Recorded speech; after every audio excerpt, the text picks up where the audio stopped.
هو الذي أنزل عليك الكتاب منه آيات محكمات هن أم الكتاب۔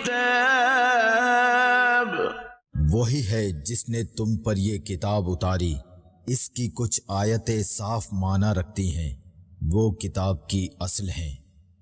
الحمدللہ رب العالمین والصلاة والسلام علی سید الانبیاء والمرسلین، اما بعد فاعوذ باللہ من الشیطان الرجیم، بسم اللہ الرحمن الرحیم۔ الصلاة والسلام علیک یا رسول اللہ وعلی آلک واصحابک یا حبیب اللہ۔ الصلاة والسلام علیک یا نبی اللہ وعلی آلک واصحابک یا نور اللہ۔ محترم ناظرین کرام، ہمارا پروگرام ہے احکام قرآن۔ اس میں قرآن مجید فرقان حمید کی ان آیات کی تفسیر بیان کی جاتی ہے جس میں اللہ رب العزت نے مختلف احکامات سے ہمیں نوازا ہے۔ سورہ مائدہ کا تقریباً اختتام چل رہا ہے اور سورہ مائدہ کی آیت نمبر 101، 102 اور 103، ان تین آیات کا انتخاب کیا گیا ہے، اگرچہ کہ موضوع سے جو براہ راست متعلق آیات ہیں وہ 101 اور 102 نمبر ہے، اور 103 نمبر جو آیت مبارکہ ہے اس میں بھی ایک اہم حکم شرعی تھا تو اس کو بھی ساتھ شامل کر دیا گیا ہے۔ تو آئیے سب سے پہلے ہم یہ دیکھتے ہیں کہ آج کے پروگرام میں جو تین آیات زیر بحث آئیں گی ان میں کیا نکات زیر بحث لائے جائیں گے۔ قرآن کی روشنی۔ سورہ مائدہ کی آیت نمبر 101 تا 103 کے تحت بیان کیے جانے والے اہم نکات۔ نمبر 1، آیت نمبر 101 کا شان نزول کیا ہے؟ نمبر 2، کیا سوال کرنا بالکل منع ہے؟ نمبر 3، آیت نمبر 101 سے دنیائے استدلال کا کون سا عظیم اصول اخذ کیا گیا ہے؟ نمبر 4، آیت نمبر 102 میں کن واقعات کی طرف اشارہ ہے؟ نمبر 5، آیت نمبر 103 میں بیان کردہ جانوروں کی اقسام کی تفصیل کیا ہے؟ نمبر 6، آیت نمبر 103 سے حلال و حرام کے تعلق سے کون سا اصول سامنے آتا ہے؟ تو محترم ناظرین کرام، آپ نے فہرست ملاحظہ کی کہ ان تین آیات مبارکہ کے تحت کن کن نکات پر آج گفتگو ہونی ہے۔ تو آئیے سب سے پہلے جو آیت نمبر 101 ہے اس کی تلاوت اور ترجمہ سماعت کرتے ہیں۔ قرآن کی روشنی۔ يا أيها الذين آمنوا لا تسألوا عن أشياء إن تبد لكم تسؤكم وإن تسألوا عنها حين ينزل القرآن تبد لكم عفى الله عنها والله غفور حليم۔ اے ایمان والو، ایسی باتیں نہ پوچھو جو تم پر ظاہر کی جائیں تو تمہیں بری لگیں، اور اگر انہیں اس وقت پوچھو گے کہ قرآن اتر رہا ہے تو تم پر ظاہر کر دی جائیں گی۔ اللہ انہیں معاف فرما چکا ہے اور اللہ بخشنے والا حلم والا ہے۔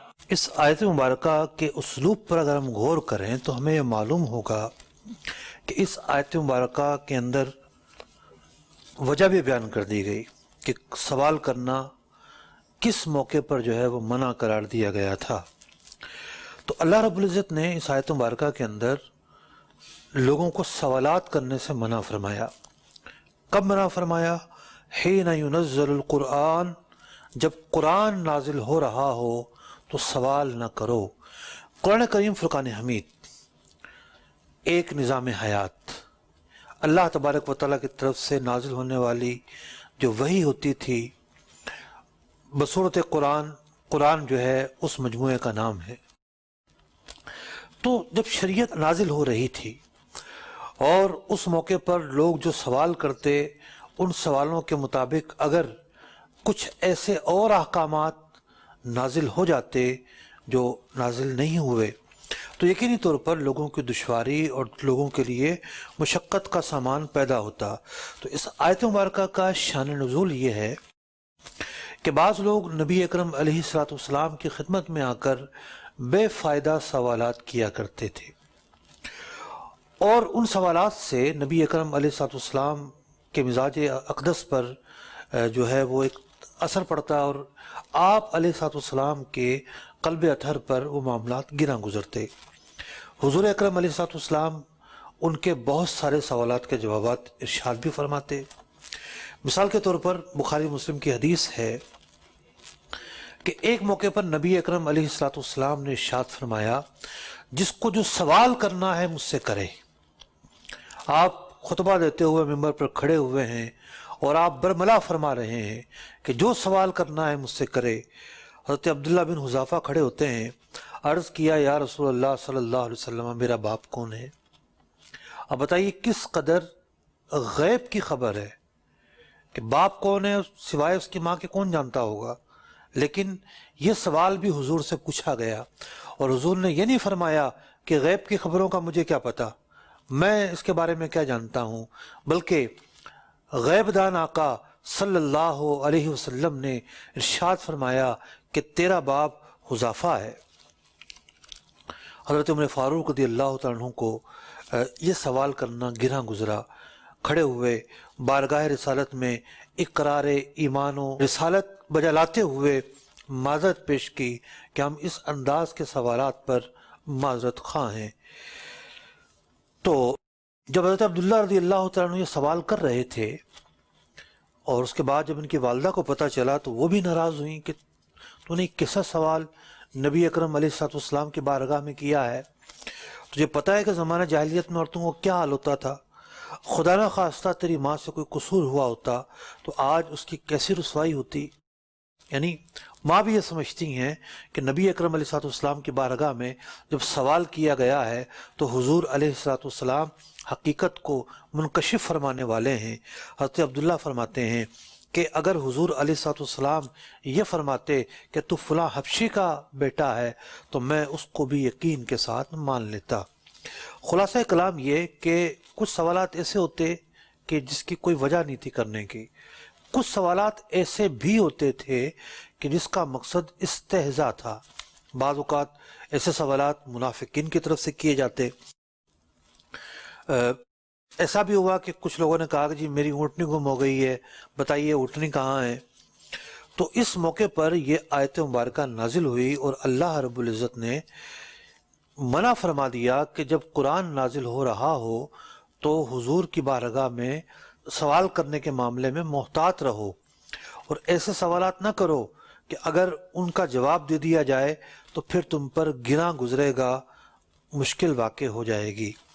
حضرت ابو ہریرہ رضی اللہ تعالی عنہ سے مروی ہے، آپ فرماتے ہیں قال رسول اللہ صلی اللہ علیہ وسلم، رسول اکرم علیہ الصلوۃ والسلام نے ارشاد فرمایا ان اللہ یرضی لکم ثلاثہ، اللہ تعالیٰ نے 3 چیزوں کو تمہارے لیے پسند فرمایا، ویکرہ لکم ثلاثہ، 3 چیزیں ایسی ہیں کہ اللہ تبارک و تعالیٰ جسے ناپسند فرماتا ہے۔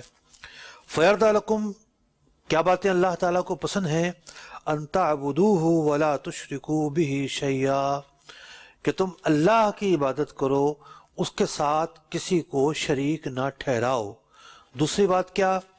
وان تعتصموا بحبل اللہ جمیعا ولا تفرقوا، کہ تم سب کے سب اللہ کی رسی کو مضبوطی سے تھام لو اور تفرقے میں نہ پڑو۔ فرمایا ویکرہ لکم، اور 3 باتیں جو اللہ تبارک و تعالیٰ کو ناپسند ہیں، قیل و قال، قیل و قال، آپس کے تنازعات، وکثرت السوال، اور کس بات کو اللہ تعالیٰ ناپسند فرماتا ہے؟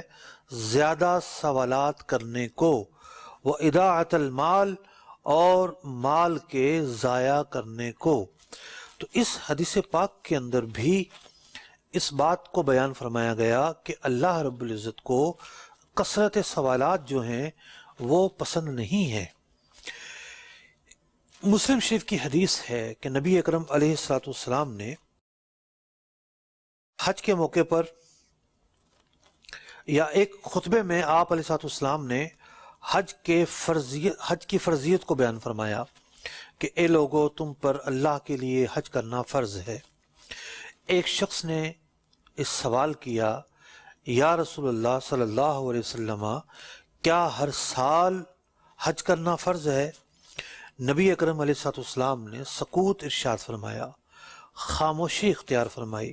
سائل نے تکرار کیا اپنا سوال، ایک دفعہ، دوسری دفعہ، دوبارہ پوچھا تو حضور علیہ الصلوۃ والسلام نے ارشاد فرمایا کہ جو بات میں تم لوگ مجھ سے پوچھو اور میں اس کا جواب نہ دوں تو اس کا سوال بار بار نہ کیا کرو۔ اگر میں ہاں کہہ دیتا تو ہر سال حج کرنا تم پر فرض ہو جاتا۔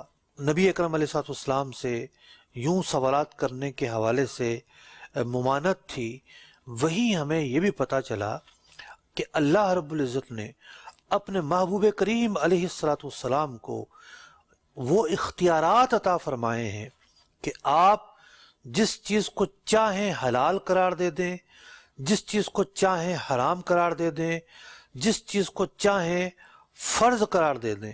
حضور فرما رہے ہیں اگر میں ہاں کہہ دیتا تو حج کرنا ہر سال ہر بندے پر فرض ہو جاتا۔ اب تو حج کا حکم یہ ہے نا کہ حج کرنا جو ہے وہ ہر صاحب استطاعت پر زندگی میں ایک دفعہ فرض ہے۔ اگر حضور ہاں فرما دیتے تو تمام لوگوں پر جو ہے وہ یا کم از کم صاحبان استطاعت پر ہر سال کے لیے فرض قرار دے دیا جاتا۔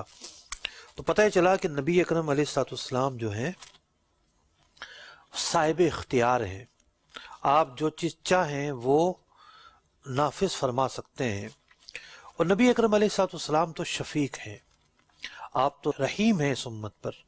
بہت سارے اعمال ایسے ہیں کہ نبی اکرم علیہ الصلوۃ والسلام کی خواہش ہوا کرتی تھی کہ میں اس عمل کو اس انداز پر کروں، لیکن آپ علیہ الصلوۃ والسلام نے اس لیے نہیں کیا کہیں امت پر فرض نہ ہو جائے۔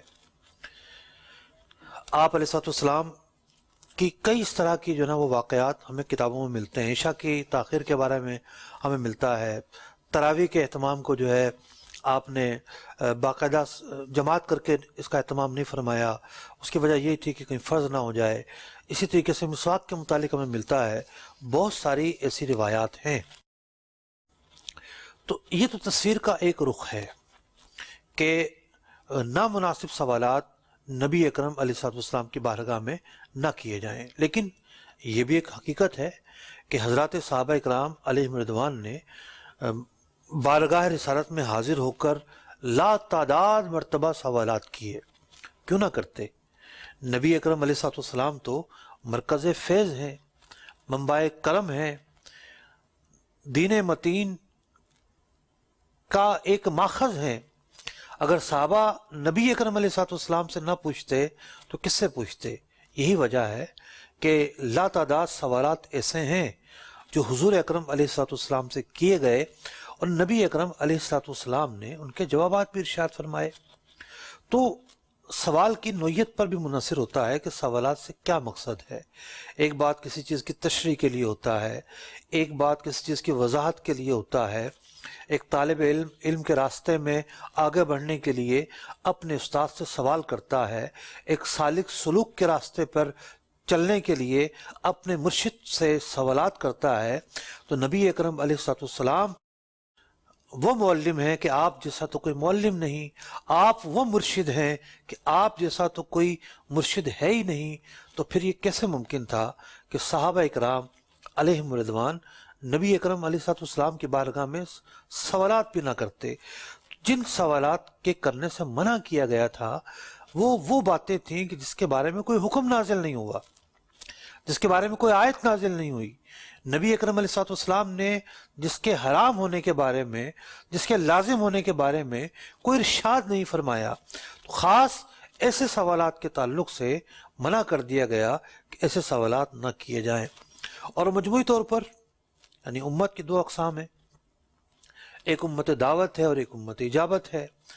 جنہوں نے ایمان قبول کر لیا وہ امت اجابت میں ہے، اور جنہوں نے ایمان قبول نہیں کیا اور نبی اکرم علیہ الصلوۃ والسلام کا عرصہ انہیں نصیب ہوا لیکن ایمان سے محروم رہے، بہرحال امت دعوت میں وہ لوگ کہلاتے ہیں. تو مجموعی طور پر اس امت محمدیہ نے، حضرت ابن عباس رضی اللہ تعالیٰ عنہ فرماتے ہیں کہ یہ امت بڑی افضل امت ہے، بڑی اہم امت ہے. اس نے صرف 13 سوالات اپنے رب سے کیے ہیں. قرآن پاک میں 13 ایسی مختلف آیات ہیں، یسألونک عن الفلاں عن الفلاں، اے محبوب علیہ الصلوۃ والسلام یہ آپ سے فلاں چیز کے بارے میں سوال کرتے ہیں. 13 ایسے مقامات ہیں. حضرت ابن عباس رضی اللہ تعالیٰ نے فرمایا کہ جس کے بارے میں اس امت نے سوال کیا اور اللہ رب العزت نے اس کا جواب قرآن پاک میں ارشاد فرمایا. تو سوال کرنا مطلقاً منع نہیں ہے. خود قرآن مجید فرقان حمید ارشاد فرماتا ہے کہ فَاسْأَلُوا أَهْلَ الذِّكْرِ إِن كُنتُمْ لَا تَعْلَمُونَ، اے لوگو اگر تمہیں پتہ نہ ہو، تم نہ جانتے ہو تو اہل علم سے سوال کرو. سوال کے بارے میں کہا جاتا ہے السوال مفتاح العلم، علم کی کنجی ہے، چھپے رازوں تک پہنچنے کا ذریعہ ہے. سوال ایک اہم چیز ہے، لیکن جس دوران آیات نازل ہو رہی تھیں، قرآن نازل ہو رہا تھا، یہ جو آیت مبارکہ ہے اس کا پس منظر خود اس آیت نے بتا دیا. اس آیت میں اس بات کو بیان کر دیا گیا کہ چونکہ قرآن نازل ہو رہا ہے ایسے موقع پر زیادہ سوالات نہ کیا کرو، اور یاد رکھو کہ تبدی لکم، اگر وہ چیزیں ظاہر کر دی گئیں جو لازم نہیں قرار دی گئی تم پر، تمہیں گرا گزرے گا. اف اللہ عنہا، اللہ تعالیٰ نے تو بہت سارے چیزوں سے تمہیں معاف رکھا ہے. بہت سارے احکامات ایسے ہیں جو پچھلی امتوں میں تھے تم پر نہیں ہیں، تمہیں رخصت سے نوازا ہے. تو ایسے سوالات نہ کرو. لیکن جب قرآن مکمل ہو گیا، نزول قرآن پائے تکمیل تک پہنچا، تو اب یہ جو وجہ تھی حرمت کی، سوالات کرنے کے تعلق سے ایک پس منظر تھا، اب وہ باقی نہ رہا. اب سوال ظاہر بات ہے جو شریعت نازل ہو چکی اس کی تشریح کے لیے، توضیح کے لیے، اس کے عقدات حل کرنے کے لیے، اس کے ابہام کو دور کرنے کے لیے، اس کے اجمال کو دور کرنے کے لیے، اس میں مدعا کے تعین کے لیے، اس میں نتائج کو حاصل کرنے کے لیے، تشریح اور توضیح کے لیے، تفہیم کے لیے سوالات ہوتے رہیں گے. وہ سوالات منع نہیں ہیں، اور انہی سوالات کی بنیاد ہے کہ ہر دور کے اندر علماء خدمت دین کا فریضہ انجام دیتے ہیں. وہ کون سا دور ہے جس میں تفسیریں نہیں لکھی گئی؟ وہ کون سا دور ہے جس میں احادیث کی شروحات نہیں لکھی گئی؟ وہ کون سا دور ہے جس میں فقہ اسلامی کے تعلق سے کام نہیں ہوا؟ ہر دور کے اندر جہاں زبان اور لغت متوجہ ہوتی ہے، ہر دور کے اندر لہجوں میں فرق آتا ہے، لغت میں فرق آتا ہے. آج کی اردو دیکھ لیں آپ کیا ہے، اور غالب کے دور کی اردو کیا تھی، آپ زمین و آسمان کا فرق پائیں گے. اور اب تو رفتہ رفتہ ایسا لگتا ہے کہ اردو معدوم نہ ہو جائے. تو ایک تو زبان و ادب، لہجے، عبارات، رسم الخط، اس کے تبدیل ہونے کی وجہ سے مسلسل جو تصنیف و تالیف کا سلسلہ ہے، یہ جو خدمت دین کا ایک پہلو ہے، یہ مسلسل ہوتا رہتا ہے. پھر دوسری بات یہ ہوتی ہے ہر دور کے نئے تقاضے ہوتے ہیں، نئے سوالات ذہن میں آتے ہیں، نئے چیلنجز جو ہیں وہ لوگوں کے سامنے ہوتے ہیں. تو علماء ہر دور کے اندر تصنیف و تالیف، تشریح، قرآن پاک کی تفسیر، احادیث کی تشریحات، یہ لکھتے ہی رہتے ہیں. ایسا نہیں ہے کہ جو کچھ لکھا جا چکا وہ کافی ہو، نہیں، ہر دور کے اندر یہ ضرورت برقرار رہتی ہے، اور سوال ہی ہیں جن کے وجہ سے یہ سب کام ہو رہے ہوتے ہیں. اب ہم آتے ہیں اپنے اگلے نقطے کی طرف. بڑا ہی اہم ترین نقطہ ہے. وہ نقطہ یہ ہے کہ شریعت کے اسلوب کو اس آیت مبارکہ کے اندر بڑے واضح انداز میں بیان کر دیا گیا، اور ہمارے سامنے یہ چیز رکھ دی گئی کہ شریعت کا اسلوب کیا ہے، منہج کیا ہے، طریقہ کیا ہے. اگر کوئی شخص شریعت کے اسلوب سے نا واقف ہے تو یہ آیت واضح طور پر بتا رہی ہے یہ شریعت کا اسلوب ہے. اس پوری آیت مبارکہ سے کیا پتہ چلا کہ اللہ تعالیٰ نے جو احکامات نہیں دیے وہ معاف ہیں، ان میں رخصت ہے۔ شریعت نے جہاں حلال کہا وہ حلال، جس کو حرام کہا وہ حرام، اور جس کے بارے میں کچھ ارشاد نہیں فرمایا وہاں رخصت ہے۔ ان چیزوں کو کوئی بھی شخص حرام قرار نہیں دے سکتا، بلکہ پتہ یہ چلا کہ کسی چیز کو حرام قرار دینے کے لیے دلیل کی ضرورت ہوتی ہے، حلال قرار دینے کے لیے دلیل کی ضرورت نہیں ہوتی۔ اس لیے جب قرآن خاموش ہو، احادیث خاموش ہوں، تو وہاں ممکن ہے کہ وہ چیز رخصت میں داخل ہو۔ تو یہ جو ایک لب و لہجہ ہوتا ہے، یہ جو ایک طریقہ کار ہوتا ہے، کہاں لکھا ہے یہ حلال ہے، کہاں لکھا ہے یہ حرام ہے، بھائی پہلے آپ یہ تو دیکھو کہ قرآن و حدیث کے اندر تذکرہ ہے یا نہیں ہے۔ تذکرہ نہیں ہے تو پھر آپ یہ سوال نہیں کر سکتے کہ اس کا حرام ہونا ثابت کرو، اس کا حلال ہونا ثابت کرو۔ آئیے میں حدیث مبارکہ آپ کے سامنے پیش کرتا ہوں۔ حضرت سلمان رضی اللہ تعالیٰ عنہ کی حدیث میں ہے کہ حلال وہ ہے اللہ نے اپنی کتاب میں حلال فرما دیا، حرام وہ ہے جس کو اپنی کتاب میں حرام فرما دیا، اور جس پر سکوت کیا وہ معاف ہے۔ تو جس پر سکوت کیا وہ معاف ہے۔ جب معاف ہے تو پھر آپ کیسے کہہ سکتے ہیں کہاں لکھا حلال ہے کہاں لکھا حرام ہے؟ تو جو شریعت کی طرف سے ایسی باتیں ہیں جس میں کوئی حکم نہیں ہے، وہاں حرام ہونے کا جو ہے وہ معاملہ نہیں آ سکتا۔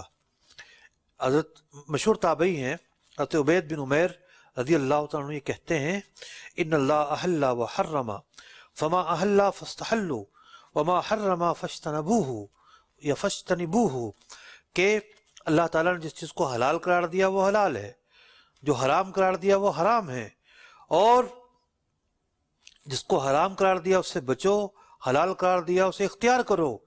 وَتَرَكَ بَيْنَ ذَلِكَ شِيَاء، اور بہت ساری چیزیں ایسی ہیں کہ کوئی حکم شریعت کا نہیں ہے، لم يحللها ولم يحرمها، نہ حلال ہونے کا حکم نہ حرام ہونے کا حکم، فَذَلِكَ عَفُوٌّ مِّنَ اللَّهِ، تو یہ جو چیز ہے یہ اللہ کی طرف سے حلال ہے، معافی ہے۔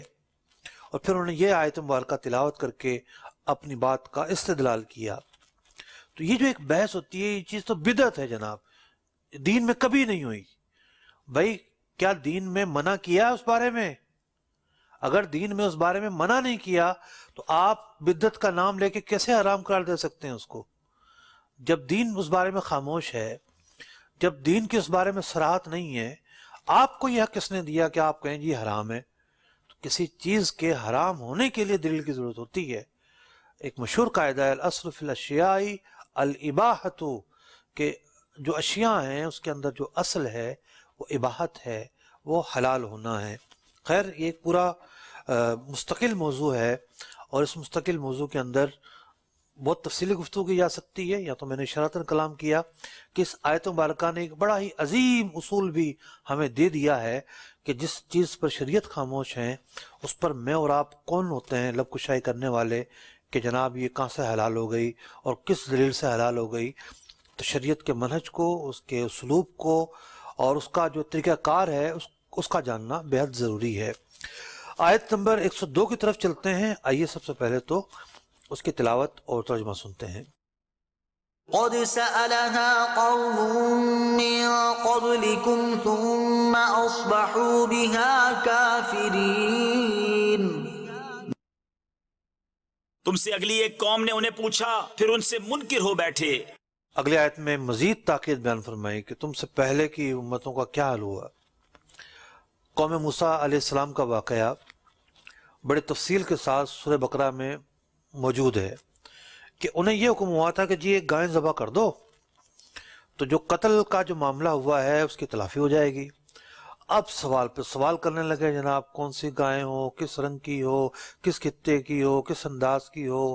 تو وہ سوالات کر کر کے اپنے اوپر مزید جو ہے وہ مشقتیں اور قیودات وہ طاری کرتے چلے گئے۔ تو پچھلی امتوں کی یہ خامی تھی کہ وہ اللہ کے انبیاء سے اس انداز کے سوالات کرتے جاتے کہ جس سے خود وہ مشقت میں پڑتے چلے جاتے۔ بہت سارے سوالات ایسے ہیں کہ جو ہمیں قرآن پاک میں نظر آتے ہیں۔ قوم صالح جو ہے وہ اونٹنی کے تعلق سے سوال کرتی ہے، قوم سیدنا عیسیٰ جو ہے وہ مائدہ کے بارے میں سوالات کرتی ہے، قوم موسیٰ کے سوالات بڑی تفصیل کے ساتھ بیان ہوئے. تو بیان کیا گیا کہ پچھلی امتوں کے جو ہلاکت میں پڑنے کے اسباب تھے، ان اسباب میں سے ایک سبب تھا کثرت سوال، اور وہ انبیاء سے سوال کرتے تھے، ان پر وحی نازل ہوتی تھی، اور پھر ان احکامات کی پر جو عمل کرنا ہے وہ مشقت ہو جاتا تھا. اب ایک بات تو طے ہے کہ ظاہر بات ہے نبی اکرم علیہ السلام خاتم الانبیاء ہیں، آپ کے بعد کوئی نبی نہیں آنا، اور یہ جو پس منظر ہے یہ پس منظر اب متحقق نہیں ہے. لیکن ایک بات ضرور ہے کہ سوالات کس طرح ہونے چاہیے، کیا مقاصد ہونے چاہیے، کس انداز پر ہونے چاہیے، یہ ایک ایسا موضوع ہے کہ جو آج بھی زندہ ہے اور زندہ رہے گا. سوال کرنے کے مقاصد اچھے ہوتے ہیں، یعنی کسی چیز کی وضاحت حاصل کرنے کے لیے، کچھ چیز پوچھنے کے لیے، کوئی ذہن میں بعض اوقات بات رہ جاتی ہے بندے کے، تو بندہ وہ بات پوچھتا ہے، کبھی کوئی اہل علم مل جاتا ہے. تو پھر ایک اور جو چیز ہے کہ آج تو ہر بندہ جو ہے وہ کنٹینٹ کی دنیا میں آنا چاہتا ہے. وہ چاہتا ہے جی میں کوئی پوسٹ بناؤں، میں کوئی ویڈیو کریٹ کروں، میں کوئی فلاں چیز کروں. تو آج تو سوال کی اہمیت اور زیادہ بڑھ گئی ہے کہ جو آپ کنٹینٹ لانا چاہ رہے ہیں وہ صحیح بھی ہے کہ نہیں ہے. میں نے آج ہی ایک ویڈیو دیکھی، ایک صاحب جو ہے وہ کہہ رہے تھے جی، کوئی عام سا بندہ تھا، کوئی مشہور آدمی نہیں ہے، کہ جی جو بڑے عالم فاضل ہے وہ میری بات نہ سنے، اور جو عام آدمی میں اس سے مخاطب ہوں. اور پھر اس نے اپنی باتیں بیان کرنا شروع کی، دیکھو یہ بات تم نے سنی نہیں ہے، یہ تو نسائی شریف کی حدیث میں ہے، تو یوں معاملہ یوں معاملہ. ارے بھائی نسائی میں تو ایسی کوئی حدیث ہے ہی نہیں، پتہ نہیں اس بیچارے کو کس نے بتا دیا، اور اس نے وہ باتیں لے کے جو ہے نا وہ عام کرنا شروع کر دیں، ویڈیو بنانا شروع کر دیں. سوال کر لیتا تو یہ جو غلطی تھی اس کا مرتکب ہی نہ ہوتا. تو ایک تو یہ ہے کہ سوال کرنے سے عقدہ حل ہوتا ہے، بندہ حقیقت تک پہنچتا ہے. ظاہر بات ہے سوال اگر گولی مانگنی ہے تو ڈاکٹر کے پاس جائیں گے، آپ نائے کے پاس تو نہیں جائیں گے. تو سوال جب دینی سوال ہے تو جو دینی ماہرین ہیں، جن کی ایکسپرٹیز ہیں قرآن پر، حدیث پر، تفسیر پر، فقہ پر، ان سے سوالات کیے جائیں تو یہ جوابات دیں گے. اب جب سے ٹیکنالوجی کا دور آیا ہے نا، سوالات بڑھ گئے ہیں، اور سوالات کی جو روحانیت ہے یا جو مقاصد کی چاشنی ہے وہ ختم ہو گئی ہے. دھڑا دھڑ سوالات جناب واٹس ایپ بھرے ہوتے ہیں. میں تو درجن بھر لوگ روزانہ ایسے ہوتے ہیں ان کو جواب نہیں دیتا. دل چاہتا ہے بعض اوقات ان کو میں جواب دوں، یہ مسئلہ پوچھ رہے ہیں، لیکن وہ مسئلہ ایک تفصیلی مسئلہ ہوتا ہے. وہ کوئی ایسا مسئلہ نہیں ہوتا کسی نے ایک لائن میں پوچھا میں نے جواب دے دیا. تو مسئلہ پوچھنے کے تقاضے ہوتے ہیں کہ آپ علماء کے پاس آئیں، اپنا مدعا بیان کریں، تفصیل بیان کریں، پھر جو ہے وہ آپ مسئلہ بیان کریں. ایک صاحب نے پچھلے کچھ دن پہلے مجھے سوال بھیجا، لکھا ہوا سوال. حالانکہ ایسا نہیں تھا کہ ان کو موقف نہیں پتا، ہمارا موقف بھی پتا ہے ان کو. اور جناب قرآن پاک میں اللہ تعالیٰ نے فرمایا فَاسْأَلُوا أَهْلَ الذِّكْرِ إِن كُنتُمْ لَا تَعْلَمُونَ. میں علماء سے مخاطب ہوں، کوئی جواب نہیں دیا، میں خاموش رہا. کوئی 2-3 ہفتے بعد انہوں نے دوبارہ وہی پوسٹ بھیجی، اور پھر وہی پوسٹ اور آیت مبارکہ لکھی ہوئی ہے. میں نے اس کو جواب دیا کہ کیا قرآن پاک میں یہ بھی کہا ہے کہ جی علماء کو یہ کہیں کہ آپ ہمیں ہوم سروس فراہم کریں اور آپ کے گھر پہنچ کر جوابات دیں؟ کنواں پیاسے کے پاس آتا ہے، پیاسا کنویں کے پاس جاتا ہے. تو بات یہ ہے کہ سوالات کی چاشنی، روح، علم کی بھی ایک برکت ہوتی ہے، علم کی بہت عظیم برکت ہوتی ہے. سوال کرنے والا، دینی سوال کرنے والا ایک طالب علم ہوتا ہے. طالب علم کے لیے تو فرشتے جو ہیں اپنے پر بچھا دیتے ہیں، اس کی تو اتنی عظمت ہے. تو جب آپ ایک چیز کو اہمیت ہی نہیں دیں گے، آپ ٹرکانے والا کام کریں گے، اور ذہن میں یہ ہوگا کہ جی ہم تو سوال کر رہے ہیں، ہم نے سوال کر لیا، اب تو سامنے والے کو چاہیے وہ اس کا جواب دے، اور جناب ہمارے سوال سے ہم کو محروم نہ کرے. تو بات یہ ہے کہ برکتیں پھر نہیں ملتی سوال کی. سوال کرنے کا جو انداز ہے، جو سوال کرنے کا فلسفہ ہے، جو سوال کرنے کا اصل مدعا ہے، اس تناظر کو سامنے رکھا جائے۔ سوال کس طرح کرنا چاہیے، کیا کرنا چاہیے، بہرحال علماء کے پاس آتے جاتے رہنا چاہیے۔ بڑا محروم ہے وہ شخص کہ جس کا اٹھنا بیٹھنا علماء سے نہیں ہے۔ جس طریقے سے عطر کی دکان میں جو جاتا ہے، بھلے وہ عطر نہ خریدے، عطر کی خوشبو سے ملتی ہے، عطر کی خوشبو وہ پا لیتا ہے۔ تو علماء کے پاس آنا جانا، بیٹھنا، پوچھنا، بعض اوقات بندہ کچھ نہیں پوچھتا، کچھ کوئی اور پوچھ رہا ہوتا ہے، تو اس کی برکت سے اس کو جو ہے وہ بہت کچھ سیکھنے کو مل جاتا ہے۔ پھر علماء کی ایک جو اجتماعی محافل ہوتی ہیں، بیانات ہیں، بہت سارے علماء سوالات کے جوابات بھی دیتے ہیں۔ تو بہرحال علماء کے ساتھ اٹھنے بیٹھنے میں فوائد ہی فوائد ہیں۔ چلتے ہیں اگلی آیت مبارکہ کی طرف۔ 103 نمبر آیت مبارکہ، اس کی تلاوت اور ترجمہ سنتے ہیں۔ ما جعل الله من بحيرة ولا سائبة ولا وصيلة ولا حام ولكن الذين كفروا يفترون على الله الكذب وأكثرهم لا يعقلون۔ اللہ نے مقرر نہیں کیا ہے کان چرا ہوا، اور نہ بجار، اور نہ وسیلہ، اور نہ حامی۔ ہاں، کافر لوگ اللہ پر جھوٹا افطرا باندھتے ہیں اور ان میں اکثر نرے بے عقل ہیں۔ اس آیت مبارکہ کا ایک تعلق تو آج کی ہماری اس گفتگو سے یہ ہے کہ جو ہم نے شروع میں بیان کیا کہ اللہ تعالیٰ جس کو حرام قرار دے وہ حرام ہے، جس کو حلال قرار دے وہ حلال ہے۔ اس آیت مبارکہ کے اندر 4 طرح کے جانور بیان کیے گئے۔ ایک کا نام جو ہے وہ بحیرہ ہے، ایک کا نام صائبہ ہے، ایک کا نام وسیلہ ہے، ایک کا نام حام ہے۔ اور یہ سارے وہ جانور ہیں کہ جو حلال جانور ہیں، اونٹ ہے، گائیں ہیں، بکری ہے۔ تو ان جانوروں کا مشرکین مکہ نے یا مشرکین عرب نے کوئی نام رکھ دیا، بتوں کی طرف منسوب کر دیا، اس سے یہ حرام نہیں ہوئے۔ قرآن کہتا ہے کہ اس طرح کرنے سے یہ حرام کیسے ہو سکتے ہیں۔ اور آج کے دور میں ہم دیکھتے ہیں لوگ آ کے طرح طرح کے مسئلے بیان کرنا شروع کرتے ہیں، اور جناب یہ نیاز کا جانور ہے، یہ نیاز ہے، یہ تو حرام ہو گئی۔ بھئی چاول حلال ہے، اس کے اندر حلوہ ہے، چینی ہے، سوجی ہے۔ شبرات کا حلوہ کیوں حرام ہو گیا بھائی؟ کیا ایسی وجہ ہے کہ سوجی حرام ہو گئی ہے، چینی حرام ہو گئی ہے، گھی حرام ہو گیا ہے؟ کوئی نئی شریعت نازل ہو گئی ہے؟